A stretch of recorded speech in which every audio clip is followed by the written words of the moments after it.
Good moms don't drink or swear. They don't rat their hair. They get ill from one cigarette. Keep your filthy paws off my beautiful mom. Would you pull that crap with the net? That song is Sandra Dee from the movie Grease, which one of my top tens. But anyways, I want to talk about how moms have been held to impossible standards. The expectation of mom is to reflect the Virgin Mary in the Bible. Doesn't matter if you're a single parent, you've been divorced, you raised your kids on your own. Your kids expect you to save yourself for them and them only. And for some odd reason, some of us actually have allowed our children to dictate our individuality outside of just being their mom. We are not supposed to have lives. How dare you if you date, much less have sex. It's a double-edged sword because a majority of fathers get a free pass. Mom, you can't date, but dad can. Dad has a new girlfriend. Can you see where this is coming from? Mom is supposed to save herself and not have a life. That's what good moms do, and that's what we've been told, and our children have been told.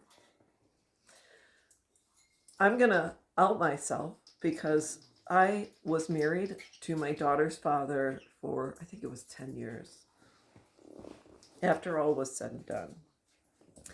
And there came a point in time when I realized I liked to date. I was not just a mom, but I also was someone who had desires and needs and wants and enjoyed feeling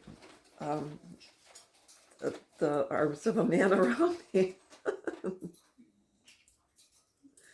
And so after my divorce, I dated. I remember I not only dated, but I married a second time. And the second guy was nice. But, it didn't last long. And then after that, I went on to date someone who was just one of the nicest guys. He also had a daughter, and so the five of us would hang out, and he was just a top-notch guy. I was very fortunate to have known him. And we even took a trip. The five of us went to Disney because his parents had a timeshare and they had an extra room. And so they allowed us an opportunity to use that room. And I paid for my daughters and I to go. I paid for all the plane tickets and that. And we had a wonderful time.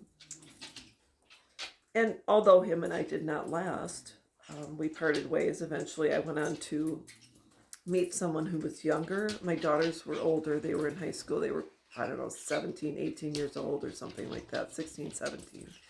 And then I met someone who was much younger, and he was a nice guy too. He was terrific. I was 39 and he was in his early 20s. You can judge me if you want. We were friends for a long, long time, even after we parted ways, because when you date someone who's younger, I knew that I eventually it would come to pass because I wanted him to experience life. And so we were friends. We dated for a while and then we parted ways, and that was that. As moms, we have needs. And a lot of us put ourselves, our wants, needs, and desires on the back burner because society tells us to. And some of our children don't want to share us with other people. We fall into the mindset that we are supposed to save ourselves for them and not have any other interests. You can and you should, because when your children grow up, move out, go to college, or if they disconnect in the way mine did, it's nice to have a social life. It's nice to have interests, hobbies, etc. outside of your children because you were an individual before you had them. When they finally decide to leave, whether it's natural or surreal, we have to fill our times And what better than to get out there and meet other people? Even if you're not dating per se, it's great to be able to get out and go to concerts or join clubs or have some kind of a social life. So I just want to say I was never the Virgin Mary.